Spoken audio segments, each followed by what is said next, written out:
Não dá pra esperar o seu intercâmbio cair nos seus pés, né? Os seus pais virarem pra você e falar assim, vou pagar seu intercâmbio.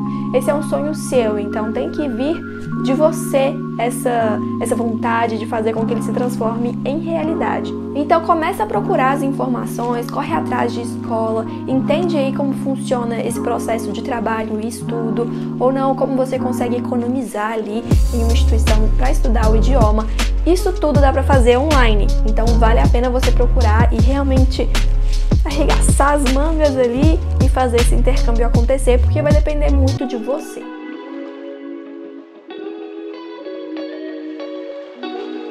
Eu sei que todas as escolas ali de idiomas, quando você decide estudar um idioma, ela aceita que você chegue lá com o nível assim, basicaço. Você pode fazer isso, você pode ir para intercâmbio e começar do nível ali iniciante, tá tudo bem, você pode fazer isso. Mas a questão aqui é, quanto tempo que você vai demorar a começar a se comunicar ali com as pessoas se você chegar com zero do idioma? Pois é, você vai demorar um cadinho, viu? Essa câmera era muito mais prática, porque, por exemplo, a gente foi pra Whistler, e o Whistler, a gente fez o snow tubing lá, né? Que é aquilo de descer em uma boia, sabe? Então a gente desce a montanha nessa boia no gelo. Então, são coisas que não dá pra ficar levando uma T5i, sabe? Ela é muito grande. Então, usar essa pequenininha foi, assim, maravilhoso. Porque aí eu coloquei ela em um pau de selfie real e eu colocava e segurava ela de longe, assim, então pegava a imagem maior, até porque a câmera dessas tem um ângulo mais aberto, então você pode, mesmo de perto, você amplia muito o ambiente, então é muito interessante de usar. Olha, muitas vezes a gente tem inglês na escola, mas esse inglês é muito escrito, né? Não é muito de conversação. Eu toda a vida tive essas aulas de inglês também. Aproveite ao máximo esse momento para você ganhar ali experiência na estrutura. Mas estrutura e conversa é uma coisa totalmente diferente da outra. Você saber é muito importante, mas na hora de você conversar, você tem que estar com isso ali muito afiado para você conseguir falar sem se preocupar com a estrutura, porque ela pode te travar um pouco. Então, o que eu recomendo para você começar a ter esse contato com o idioma? Olha, o que você pode fazer? Antes de mais nada, pensa na sua rotina e no que você já faz no dia a dia e que você poderia ali virar a chavinha para o inglês. Como assim? Se você gosta de assistir séries e filmes, por que não sair ali do dublado e realmente ir para o inglês? Esse é o primeiro passo. Muita gente assiste filme dublado, muita gente.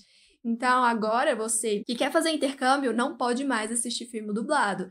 É legendado, real e oficial. E se eu tivesse me preparado da forma certa aqui no Brasil, eu não teria passado por tudo isso. Sem contar que antes de ir para o intercâmbio, eu tinha uma visão assim totalmente diferente do que é aprender inglês, sabe? Eu imaginava que para você aprender inglês, você tem que estar necessariamente em uma escola de idiomas aprendendo inglês.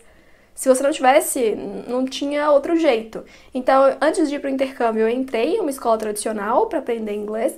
Depois de 6 meses eu vi que não estava evoluindo muito, que não era o que eu queria, assim, eu ainda estava me sentindo muito travada em relação à conversação.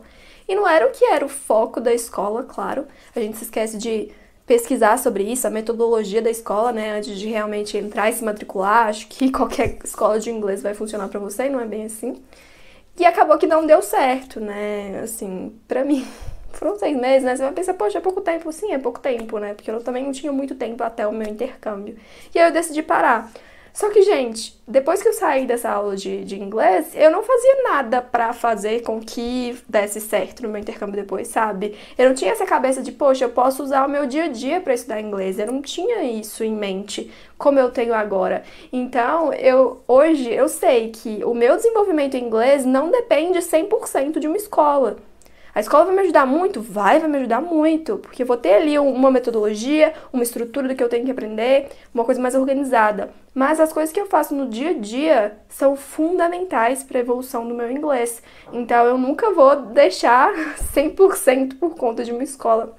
Uma das minhas seguidoras, né, que me acompanha, tá até no grupo do WhatsApp, ela me mandou mensagem, um áudio outro dia, falando assim, nossa, eu quero fazer intercâmbio, eu quero fazer high school e eu preciso estudar inglês. Eu vou entrar em uma escola de idiomas e tudo. Aí eu falei assim, olha, não coloca 100% da culpa, né, em cima da escola de idiomas. Você tem que fazer por onde, você tem que conseguir estudar de alguma forma, nem que seja inserindo o inglês no seu dia a dia, mas você tem que fazer isso além das aulas. Não dá pra você depender 100% da sua evolução em 2 horas de aula por semana.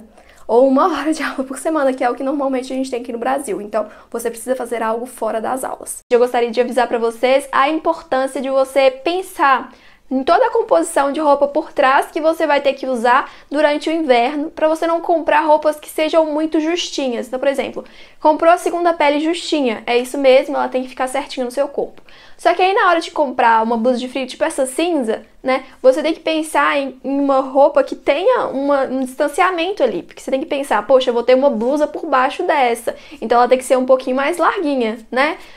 Beleza, porque senão você vai comprando, igual eu comprei uma blusa de frio que era super justinha, então eu tinha que usar praticamente só ela, porque quando eu colocava a segunda pele, colocava uma blusa, colocava ela, eu não conseguia nem mexer meu braço direito, porque ficava, né, apertado aqui no braço, então eu fiz uma má escolha. Então, sendo assim, né, se você tiver em dúvida ali na hora de comprar, leva a sua segunda pele, experimenta a roupa com a sua segunda pele, né, não tem nada demais, leva pra experimentar pra você fazer boas escolhas. Adaptação mesmo, né? Como o idioma, ele às vezes limita as nossas interações, limita, né, quando a gente não consegue falar, de a gente fazer amizades, de a gente entender o que está acontecendo no ambiente, né? Então, acho que o idioma é um aspecto bem importante aí, né, na adaptação. Exatamente, principalmente quando você chega ali na casa de família, né? Você tá ali sozinho, a mãe ou o pai tá lá te explicando, sei lá, as regras da casa, tudo, e eu sei lá, assim, precisando de uma legenda aqui, não tá rolando. E aí você fica assim, sem saber o que fazer, você não consegue, você pede, às vezes, fala um pouco mais devagar, coisas do tipo, mas no início, real e oficial, você vai ficar ainda um pouco meio que, não sei o que responder, às vezes você vai pegar uma frasinha, igual eu peguei uma mania de falar yeah pra tudo. Yeah, eu só concordava, entendeu? O no saía de vez em quando, mas era só yeah. E eu fiquei, tipo assim, uma semana inteira ou mais falando isso, sabe? E porque às vezes eu não conseguia entender, mas eu não conseguia formar uma frase assim para responder logo de cara. E eu precisava ter essa resposta, né?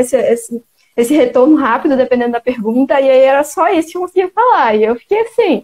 E isso é ruim porque, poxa, você tá lá pra meio que aprender o idioma, né? E quando você fica travado assim, às vezes pode ser até insegurança, né?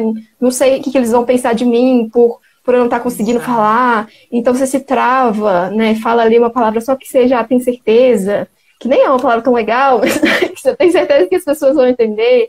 Mas isso é uma coisa que até você precisa trabalhar muitas vezes antes de ir também pro intercâmbio, né? Essa questão da timidez. Eu ficando rouca.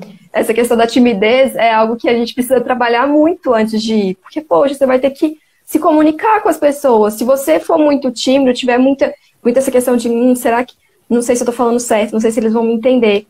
Aí você se trava, você não vai desenvolver. Você tá ali realmente pra errar. E é isso mesmo, sabe? A pessoa que tá ali te recebendo na Host Family, ou na acomodação que você tiver, ela sabe que você tá ali para estudar, para aprender o idioma. Se você não tava nem ali, né, estudando, né, principalmente intercâmbio de idiomas, a pessoa sabe que você tá aprendendo. Então eles já, né, eles não, fala de tal jeito, às vezes eles podem até te ajudar nisso também. Então é ter mais serenidade na hora, assim, de se testar, se desafiar a falar alguma coisa. Com certeza. Esse aspecto da timidez, né, é bem importante, né, o quanto a gente precisa ser um pouco cara de pau, né? Tá disposto a falar errado mesmo, ir contra, né, essas limitações que a gente fica pensando, né? Do que a pessoa vai pensar se eu falar errado. Se eu falar errado, eles vão rir de mim. Vai acontecer um monte de coisa, né? E fica muito na nossa cabeça. Ou, às vezes, tem essa questão que você falou mesmo, né? Tem os dois aspectos, né? Pode ser uma questão de timidez ou pode ser realmente, às vezes, não tem vocabulário, conhecimento para formar uma frase, né? Para conseguir realmente... conversar. Então é importante entender, né, o que está te limitando de se comunicar com as pessoas para conseguir lidar isso da melhor forma possível. Espero que vocês tenham curtido essas 5 dicas que eu fiz com o maior carinho para vocês. Então, beijo! Até o próximo vídeo!